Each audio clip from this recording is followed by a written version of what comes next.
Setiap kisah hebat bermula dengan satu langkah kecil.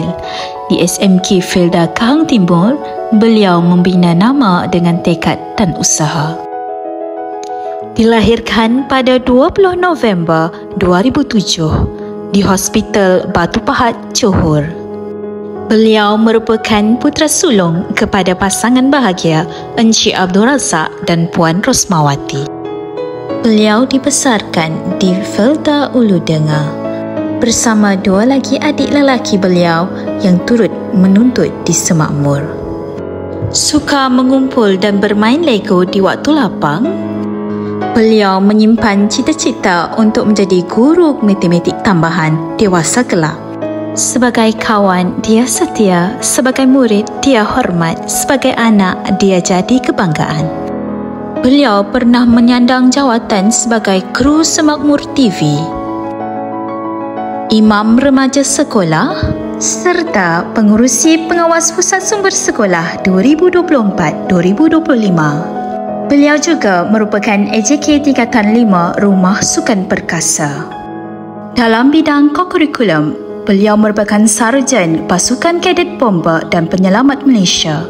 Beliau pernah menyertai pertandingan kawat kaki dan sentak pasukan kadet koreksional peringkat negeri Johor tahun 2023, tempat ketiga pertandingan azan peringkat sekolah, peserta Qari Khatam Al-Quran peringkat sekolah dan juga menyertai program Explores Pengguna Muda peringkat negeri Johor. Beliau juga aktif dalam kejohanan olahraga sebagai pelontar peluru rumah perkasa dan mendapat tempat kedua bagi pertandingan tersebut.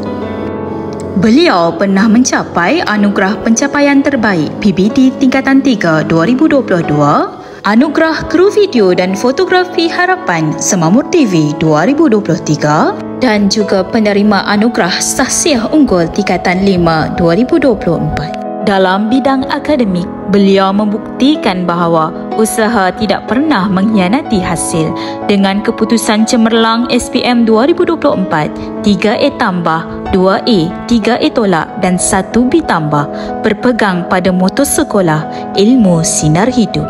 Rahsia kejayaan saya dalam pembelajaran ialah yang pertama, saya sentiasa meminta restu daripada ibu bapa semasa belajar.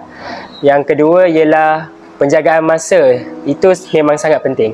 Dan yang ketiga ialah fokus semasa pembelajaran.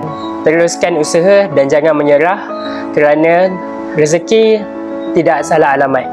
Jadi berusaha. Semakmur hebat! Majlis Anugerah Kecemerlangan Akademik 2025 SMK Felda Kahang Timur menganugerahkan Anugerah Tokoh Pelajar 2024 kepada Ikhwan Fikri bin Abdul Razak. Tahniah diucapkan.